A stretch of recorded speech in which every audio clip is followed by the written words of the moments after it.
चलिए फटाफट एक बार सभी लोग कनेक्ट हो जाइए, देन स्टार्ट किया जाएगा। One of the most important selection तो लेके रहेंगे का एचपीएसएससी का जो हमारा स्पेशल यूट्यूब सीरीज चल रहा है वो, ठीक है।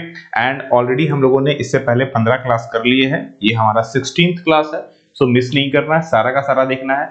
इससे पहले 2018 में जो आपका एग्जाम हुआ था हमने वो डिस्कस कर लिया, 2022 जो आपका एग्जाम हुआ है वो डिस्कस करें। एंड 2022 की सबसे अच्छी बड़ी बात क्या है, ये एग्जाम हम लोगों ने खुद कवर किया था। और आपको जैसे कि मैंने कहा भी था कि जो लोग 2022 में हमसे स्टडी करके गए थे, जो जेओ का हमारा जो बैच चल रहा था जिसमें हम लोगों ने फॉरटास्टिक बैच निकाला था, याद होगा बहुत सारे स्टूडेंट्स को ऑलरेडी इनरोल थे, तो उसमें से इस एग्जाम में जितने भी आए थे ना, लगभग 85 to 90% क्वेश्चंस आपके एग्जाम में सिमिलर टू सिमिलर था। इवन चाहो तो आप लोग ट्राई कर सकते हो, देख सकते हो जितने मैं डिस्कस कर रहा हूं और आप लोग जो आपके कोर्सेज का पार्ट है आप मिला के देखो, भाई सब मैच करता है। बिकॉज ऑफ क्योंकि हमने जो सिलेबस डिजाइन किया है, जो सिलेबस आ रहे हैं, मैं पहले ही बोल चुका हूं, पिछले 5 सालों में 6 सालों में जो आपका एग्जाम होता है उन सबको एनालिसिस करने के बाद आपका सिलेबस स्पेशली मैं तैयार करता हूं, तब जाकर फिर आपका कोर्स डिजाइन करता हूं। जितने भी जो आप हमारा 4-in-1 बैच देखते हो ना, जो भी हमारा 4-in-1 बैच चल रहा है, भाई इन चारों का एग्जाम जो पीछे हो चुका है सबको एनालिसिस करके डिजाइन है, ठीक है। चलिए फटाफट एक बार सभी लोग कनेक्ट हो जाइए, देन शुरू किया जाएगा। एंड फर्स्ट ऑफ ऑल सभी लोगों को राधे राधे। और जैसा कि आप लोगों को पता ही है कि कोर्सेज ज्वाइन करने के लिए आपको लक्ष्य एकेडमी ऐप डाउनलोड करना है, जिसका लिंक हमने डिस्क्रिप्शन पे दिया है। इंक्वायरीज के लिए हमने ऑफिस का नंबर दिया हुआ है। देखो एक चीज तो क्लियर है, एचपीएसएससी ने अपना सिलेबस नहीं बताया है कि भाई हम कॉमर्स में क्या पूछेंगे।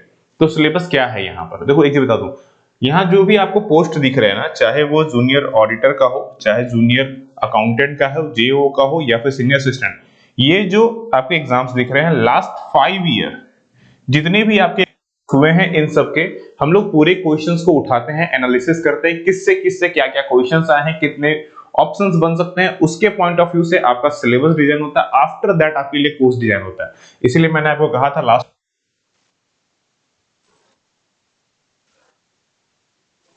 मैच करने की कोशिश करिए कि आपके एग्जाम में इससे आए, बस आपको पढ़ने की नीड है। And most important, Holi offer चल रहा है तो ये ऑफर मिस नहीं करना चाहिए। एक चीज और भी, होली ऑफर ऑलरेडी एंड हो रही थी, बट काफी स्टूडेंट्स की रिक्वेस्ट आई कि सर हम लोग नहीं कर पा रहे हैं, दैट्स व्हाई आप इसको कंटिन्यू रखिए।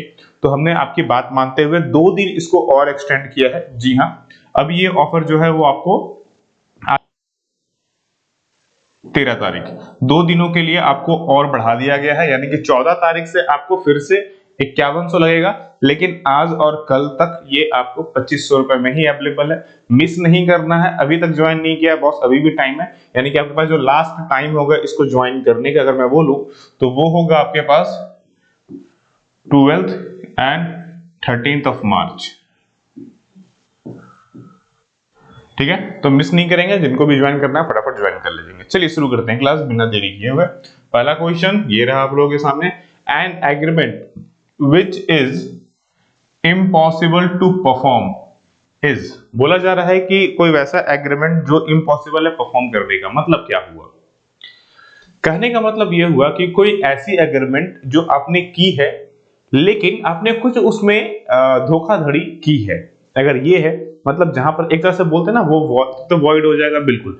लेकिन यहां पर थोड़ा सा इम्पॉसिबल टू परफॉर्म कहने का मतलब ये होता है कि जो स्टार्टिंग से ही प्रॉब्लम है। फॉर एग्जांपल के लिए मान लो अपने हेल्थ इंश्योरेंस लिया, एक एग्जांपल के लिए समझो। हेल्थ इंश्योरेंस में क्या होता है ना, हमें बताना होता है कि हमारी क्या क्या बीमारियां हैं, वो बताना होता है। आपको कोई मेजर प्रॉब्लम है और आपने इंश्योरेंस कंपनी से वो छुपा करके इंश्योरेंस करवा लिया, इंश्योरेंस तो हो गई। बाई चांस कल को चल करके आने वाले 2-4-5 सालों के बाद इंश्योरेंस कंपनी को पता चला कि आपने छुपाया है, तो इंश्योरेंस कंपनी आपकी जितनी भी इंश्योरेंस है उसको डिनाई करेगी, कैंसिल करेगी, कोई इंश्योरेंस क्लेम नहीं देगी। साथ ही साथ वो स्टार्टिंग से इसको मान के चलेगी, मतलब जीरो कब से होगा, वो जिस समय आपने कॉन्ट्रैक्ट किया उसी समय से उसकी वैल्यू जीरो हो गई। तो जब ऐसा चीज होता है, this is called impossible to perform, ठीक है, जिसको कि हम परफॉर्म नहीं कर सकते। फॉर एग्जांपल के लिए ये हो गया, तो इसे बोला जाता है वॉइड एब इनिटो, ठीक है। क्या बोलते हैं, क्लियर है चीजें यहां पर। तो ये बेसिकली क्या होता है, जब हम स्टार्टिंग से ही अपनी इस जगह पर जो है ना, यहां पर जो है जो कॉन्ट्रैक्ट है वो स्टार्टिंग क्या होता है, जीरो होता है। स्टार्टिंग से ही जीरो होता है। ये वर्ड्स भी आपको बहुत जगह मिलेंगे कि जो कॉन्ट्रैक्ट है वो स्टार्टिंग से ही जीरो है, देन उसे क्या बोला जाएगा। वर्ड बदल सकते हैं बट मतलब तो वही होगा बॉस। चलिए आगे बढ़ते हैं। What do you mean by quantum merit? Quantum merit क्या होता है? क्वांटम मेरिट असल में एक लैटिन शब्द है जिसका मतलब होता है as much as he deserve. क्या मतलब होता है?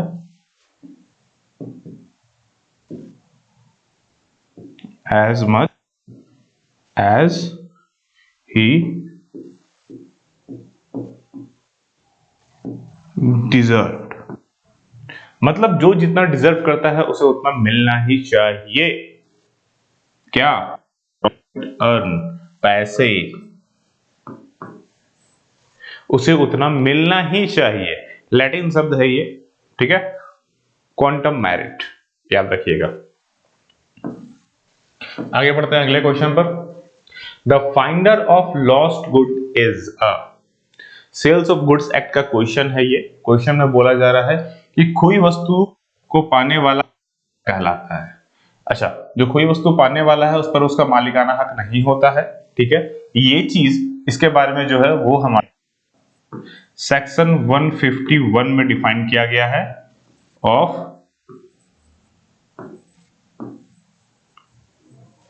सेल्स ऑफ गुड्स एक्ट में। उसे क्या बोलते हैं हम लोग, फटाफट बताइए उसे क्या बोलते हैं? उसे बोलते हैं बेली। ऑप्शन नंबर ए, ठीक है। उस पर उसका मालिकाना हक नहीं होता है और भी बहुत सारी चीजें हैं जो कि सेक्शन 51 में है, 151 में है, इसलिए मैंने लिख दिया। तो ये एग्जाम में अगर ये भी पूछ दे तो आपको ये भी याद रहे। देखो, जितनी ज्यादा हो सकता है मैं एडिशनल इन्फॉर्मेशन ऐड करता हूँ, बट हाँ बहुत ज्यादा ऐड नहीं कर पाता हूँ बिकॉज ऑफ टाइम की लिमिटेशंस होती है यहाँ पर। कोर्सेज में ये हमारे पास बहुत होता है भाई, जितनी चाहे उतनी दे सकते हैं, ठीक है। चलिए आगे बढ़ते हैं। Consumer protection act does not apply to. Consumer protection act, अच्छा अब एक चीज दिमाग में ये भी आता है, कंज्यूमर प्रोटेक्शन एक्ट पहले 1986 हुआ करता था, अब 2019 है। क्या पढ़ना है? 2019, 1986 नहीं। अभी भी बहुत सारे बुक्स वगैरह में 1986 के बारे में डिफाइन है, बॉस भूल जाइए, अब नहीं पढ़ना होता है, क्वेश्चन ना के बराबर उससे होते हैं, ठीक है। तो भाई 2019 तो हमारे पास है ही। फिलहाल बताइए कंज्यूमर प्रोटेक्शन एक्ट में इनमें से कौन सा नहीं आता है? LIC आएगा, पब्लिक सेक्टर बैंक आएगा, मैन्युफैक्चरर आएगा, लेकिन गवर्नमेंट हॉस्पिटल नहीं आता बिकॉज ये रूल ही में नहीं है, इसको नहीं रखा गया है, ठीक है। कंज्यूमर प्रोटेक्शन एक्ट इसमें नहीं आता है, ये प्रॉफिट इंटेंसिव नहीं है, दैट्स व्हाई ये चीजें हमारे पास है। एनवायरमेंटल प्रोटेक्शन एक्ट, क्वेश्चन में क्या है कि जो हमारा एनवायरमेंटल प्रोटेक्शन एक्ट है वो कब पास हुआ था? ईयर बताइए। इन्वायरमेंटल प्रोटेक्शन एक्ट कब पास हुआ था, हमें ये बताना है। चलिए बताइए कब पास हुआ था, जल्दी जल्दी कमेंट करो, कब पास हुआ था ये पास हुआ था हमारा 23 मई 1986 को, इसलिए मैंने साथ ही लिख दिया, ठीक है। 23 मई ऑफ 1986 को ये पास हुआ था एनवायरमेंटल प्रोटेक्शन एक्ट, जिसमें कंपनीज वगैरह इन सब के लिए था, पब्लिक के लिए था, हर एक के लिए बताया गया था कि किस तरह से आपको नियमों का पालन करना है, किस तरह से उसको देखरेख करनी है। चलिए आगे बढ़ते हैं। सेल्स ऑफ गुड्स एक्ट में कितने सारे सेक्शन डाले गए हैं? सेल्स ऑफ गुड्स एक्ट 1930 में कितने सेक्शंस दिए गए हैं? ठीक है, ये हमेशा बदलते रहता है, तो जिस समय ये स्टार्टिंग के फॉर्म था क्वेश्चन उसी की स्टेप से चला हुआ है, ठीक है। तो जो स्टार्टिंग में था हमें वही बताना है, तो बट जो आंसर है वो है 60, कितने हैं? 66 सेक्शंस दिए गए हैं। चलिए आगे बढ़ते हैं। The voluntary transfer of possession from one person to another is called.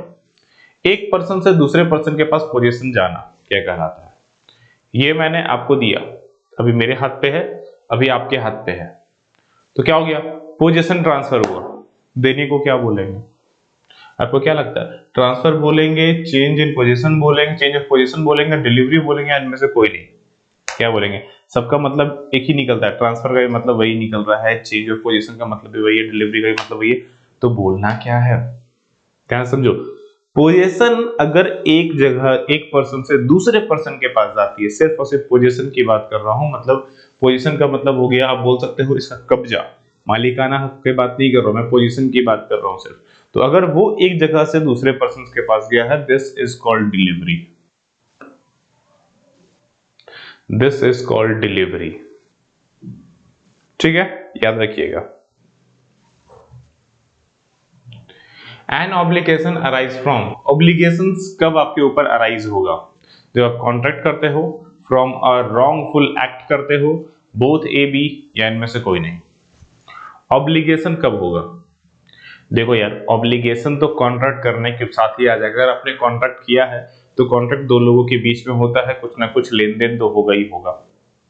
तो जैसे ही कॉन्ट्रैक्ट किया, फॉर एग्जांपल आप ये सामान खरीदने गए हैं दुकान से, कीमत है 1000 रुपए, तो भाई दुकानदार ने आपने 1000 रुपए दुकानदार को दे दिया, तो दुकानदार का ऑब्लिगेशन बनता है आपको देना, या दुकानदार ने आपको पेन दे दिया तो आपको 1000 रुपए देना ऑब्लिगेशन बनता है। तो कॉन्ट्रैक्ट के साथ ऑब्लिगेशन तो बन ही जाएगा, ये तो फिक्स है। दूसरा, फ्रॉम अ लॉन्गफुल एक्ट, आपने गलत कोई एक्ट कर दिया।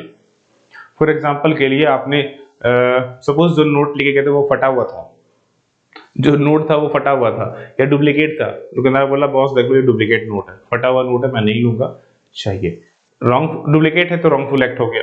ठीक है, तो यहाँ पर क्या आपने कोई गलती कर दिया, कुछ मिस्टेक्स हो गया, तो सही करने का ऑब्लिगेशन आपके ऊपर आ जाएगा। तो दैट्स व्हाई दोनों कंडीशंस में आपके ऊपर ऑब्लिगेशन लगना ही लगना है। ठीक है, आगे बढ़ते हैं। ठीक है ना, और याद रखना है ये ऑफर अगेन फिर से बता दूं, सिर्फ और सिर्फ आपका मार्च तक वैलिड है।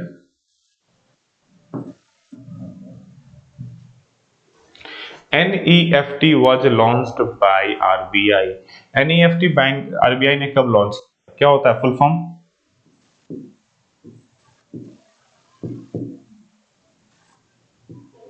जल्दी बताओ।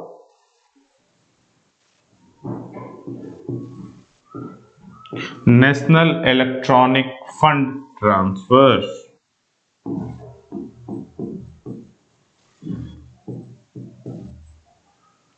Electronic fund transfer, this is called NEFT। कब आई थी, आरबीआई ने कब लाया था इसे? तो आंसर 2005 को सर, आरबीआई ने नवंबर 2005 में से लॉन्च किया था। राइट, चलो बहुत अच्छे। अगला, the market value of share responsible for, जो मार्केट वैल्यू है शेयर का वो किसकी वजह से रिस्पॉन्सिबल है, मतलब गुड्स की जो शेयर की वैल्यू है क्या ऊपर नीचे होती रहती है? आपने देखा होगा शेयर चार्ट्स में, ये ऐसे ऐसे इस तरह से होते रहता है, कुछ कभी यहाँ कभी इधर इधर कुछ भी होते रहता है भाई इस तरह का, ठीक है, बिल्कुल देखा होगा। तो पॉइंट इज किसकी वजह से हो रहा है? क्या गवर्नमेंट की वजह से हो रहा है? क्या रिस्पॉन्सिबिलिटी ऑफ कंपनीज की वजह से हो रहा है? स्टॉक एक्सचेंज की वजह से हो रहा है? या इन्वेस्टमेंट ऑफ मार्केट? बिल्कुल option number D, the investment market. मतलब आपने इन्वेस्टमेंट मार्केट मतलब जो लोग ट्रेड कर रहे हैं, खरीद बिक्री कर रहे हैं, उनकी वजह से ये ऊपर नीचे हो रहा है। यहाँ पर है कंपनी को, जो खरीदार उनको लग रहा है कि यार अब तो बढ़ेगा, तो बहुत लोगों ने खरीदना स्टार्ट कर दिया, भाई बढ़ गया फटाफट। यहाँ पर पहुंचा, लोगों को लगा कि भाई अब तो नहीं बढ़ेगा यार, इसको बेच दो, लोगों ने बेचा, ये गिर गया। तो सारा चीज डिपेंड करता है भाई इन्वेस्टर्स के ऊपर, यानी कि आपकी इंटेंशन क्या है, आपको किस तरह का बिहेवियर लगता है, सो उसके हिसाब से वो काम करता है। So option number D is the right answer. Deferred share are generally issued to, ये तो सबको पता होगा ऑलमोस्ट, मुझे लगता है ये सबको पता है, फटाफट बताओ। चलो जो आपको पता है मैं वो बता देता हूं। शेयर के बारे में सेक्शन 43 ऑफ कंपनी एक्ट 2013 में मेंशन किया गया है। सेक्शन 43 प्रमोटर्स को देते हैं उसके लिए। ठीक है, 43 असल में क्लासिफिकेशन ऑफ शेयर्स हैं, जिसमें बहुत सारे शेयर्स के बारे में डिफाइन किया, जिसमें से एक हमारा डेफर्ड शेयर भी आता है।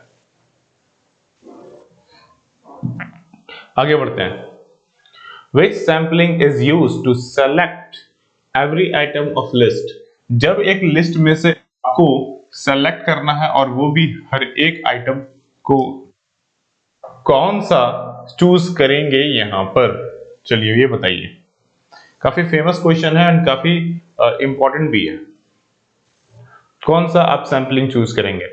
देखो, जब हम सैंपलिंग की बात कर रहे हैं, सैंपलिंग का मतलब क्या हो, पहले वो समझता हूं। देखो, जैसे कि मान लो मेरे पास एक ग्रुप, दो ग्रुप, तीन ग्रुप, चार, पांच ग्रुप, इस तरह से मान लो मेरे पास बहुत सारा ग्रुप्स है, ठीक है, और मुझे अपना, ठीक है, या फिर कोई एक राय बनानी इस प्रोडक्ट को लेकर, बहुत सारे ग्रुप्स है, मैं ग्रुप, ठीक है, ये ग्रुप्स हैं।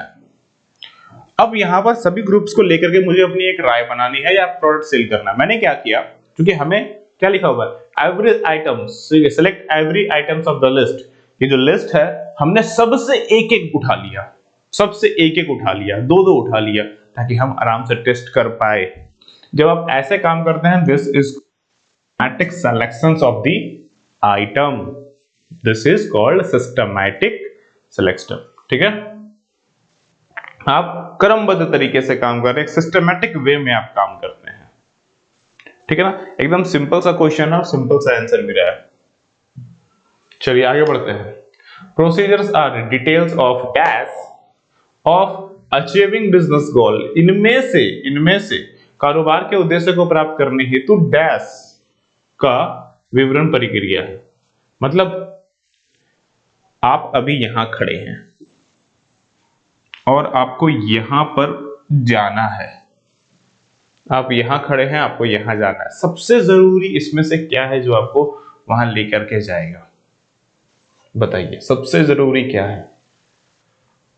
फॉरवर्ड लुकिंग, बैठ के सोच रहे हैं, यस यार हम करेंगे ऐसा ऐसा, आगे का रास्ता देख रहे हैं, भाई बड़ा अच्छा है, हम ऐसे जा सकते हैं, फॉरवर्ड लुकिंग। रूल्स, भाई जाने के लिए ना हमें बाइक से जाना होगा, रोड ऐसा, इतनी किलोमीटर की स्पीड से चलाएंगे, इतनी देर में पहुंच जाएंगे, ये वो पूरा सोच लिया, एकदम पूरा बिंदास। रूल्स। एक्टिविटीज, क्या क्या करेंगे, कर रहे हैं। एक्टिविटीज कब कम आती है? जब आप कुछ करोगे तब तो एक्टिविटीज आएगी, तो भी तो आएगा नहीं। एक्शन, यहां जाने के लिए बॉस यहां से निकलना होगा, तब जाकर के यहां पहुंचोगे। निकलोगे ही नहीं तो पहुंचोगे कहां से? निकलोगे ही नहीं तो पहुंचोगे कहां से? ठीक है। किसी ने बड़े खूब कहा था, मैंने एक बार पढ़ा था, ठीक है, अगर आपको रहना है, the secret of ahead getting started, the secret of ahead getting started. अगर आपको आगे रहना है तो उसका सिर्फ एक छोटा सा सीक्रेट है, पता है क्या? शुरुआत करो। तो भाई यहां से यहां पहुंचना, शुरुआत करो, मतलब एक्शन तो लो मेरे भाई। चलिए आगे बढ़ते हैं इसके साथ। FICCI was found in the year। चलो बताओ ये कब स्थापित हुआ था, हमें ये बताना है। चलिए बताइए जल्दी जल्दी, कब स्थापित हुआ था? Federal of Indian chamber of commerce and industry, ठीक ना, याद रखना है, federation of Indian chamber of commerce and industry. कब हुआ था जल्दी बताओ, चलो जल्दी जल्दी फटाफट बताओ। 1927, ठीक है। चलिए बहुत बढ़िया, good. The term marketing myopia was, ये मार्केटिंग मायोपिया दिया किसने था? चलो वो तो ठीक है, हम देख ही लेंगे। भाई मायोपिया होता क्या चाहिए, सबसे पहले तो वो समझ में। देखो क्या होता है ना, कभी कभी अपने इसका मार्केट, इसका प्रॉपर एग्जांपल अगर मैं दूं आप लोगों को, अपने जोमेटो स्विगी देखा है क्या हो रहा है? अपने आप को तुरंत पूरे इंडिया में फैलाने के लिए वो काम करने लगे। और दूसरा एग्जांपल दो तो फिजिक्स वाला, सबसे बढ़िया एग्जांपल जो अभी आपके सामने दिख रहा होगा, फिजिक्स वाला। अलग सर स्टार्टिंग में सिंगल थे, बढ़िया से पढ़ा रहे थे, फिर कुछ टीचर्स के साथ बढ़े। अब ध्यान से देखो, जब से वो यूनिकॉर्न बने हैं, हर एक चीज वो पढ़ाने में लगे हैं। उनकी PW अब स्पेशली हर चीज पढ़ा रही है। वो फाउंडेशन बच्चों को लेकर के मैट्रिक तक पहुंच गए, मैट्रिक से लेकर के इंटर तक, इंटर से लेकर ग्रेजुएशन तक, UPSC, फिर से बैंकिंग, SSC, रेलवे, फिजिक्स। मतलब भाई आपके पास कौन सा वर्ड है, कौन सा एग्जाम की तैयारी कर रहे हो? फिजिक्स वाला सब करा रहा है, अपने आप को सब जगह पहुंचा दिया। ये एक तरह से मार्केटिंग मायोपिया है, ये एक तरह का मार्केटिंग मायोपिया है। इसमें क्या चीजें जो होती है वो इंपॉर्टेंट है। सबसे पहला जो कॉमन चीज है आपको देखने को, वो है क्विक सेल्स चाहिए। तो भाई आपने देखा होगा आजकल बहुत सारे एड्स भी आते होंगे, आप लोगों को भी मेरे ख्याल से अलग सर का अलग अलग एड आता होगा, देखो मिला क्या है, वो सेल्स कर रहे हैं, एडवर्टीजमेंट आ रही है, तो क्विक सेल हो गया। दूसरा क्या है, मास प्रोडक्शन बहुत कॉमन है इसमें।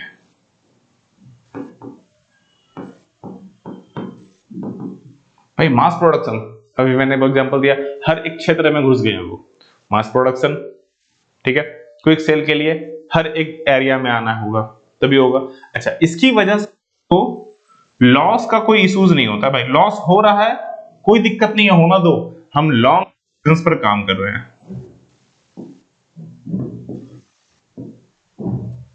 इस चक्कर में अनअकैडमी, बायजूस, वेदांता, ये सब आपको जितनी भी टेक कंपनी है सब डूबी हुई है भाई, सब माइनस में है, आपने देखा ही होगा। तो समझ रहे हो, तो ये चीजें बेसिकली है। अब पॉइंट समझ में आ गया होगा मेरे ख्याल से, मार्केटिंग मायोपिया क्या है भाई, इतना अच्छा एग्जांपल दिया यार, अब इससे बढ़िया और क्या चाहिए। कोई आपको भाई लोग कमेंट मत कर देना कि हाँ सर आप तो बोलोगे ये वो। मैं पर्सनली इंटेंशन लेकर किसी का नहीं एग्जांपल दे रहा हूँ, ठीक है, पहले तो मैं पर्सनली इंटेंशनली किसी का एग्जांपल नहीं दे रहा हूँ, हाँ आपको समझा रहा हूँ रियलिस्टिक एग्जांपल्स है जो आपके सामने है, ताकि आपको समझ में आ जाए। मैं हमेशा बोलता हूँ मैं मेरी एग्जांपल रियलिस्टिक होगी चाहे जो हो। पॉइंट इज, चलो फटाफट इसका बताओ कि किसने दिया था। तो ये ऑप्शन नंबर सी, ठीक है। तो मेरे ख्याल से आप लोग ये चीज तो क्लियर हो गया होगा मार्केटिंग मायोपिया क्या होता है। तो ये तो हो गए हमारे 15 क्वेश्चंस, कितने स्कोर किए हैं फटाफट कमेंट करो, ठीक है। एंड इसके बाद एक और सेशन होगी जो आखिरी सेशन होगी इस 2022 वाली सीरीज का, ठीक है। एंड मोस्ट इंपॉर्टेंट, ये 2 दिन हम लोगों ने आपको एक्सटेंड की है, 12 और 13 मार्च को होली ऑफर। उसके बाद ये जो 2500 है ये नहीं लगेगा भाई, फिर 5100 लगेगा। तो अभी आपके पास टाइम है, जाओ जाके फटाफट 2500 में ही अपना कोर्स बुक करो और अपनी 51% एडिशनल डिस्काउंट का बेनिफिट उठाओ, ठीक है। चलो फिर मिलते हैं अगले क्लास में, प्रॉपर स्टडी करो। सभी लोगों को राधे राधे।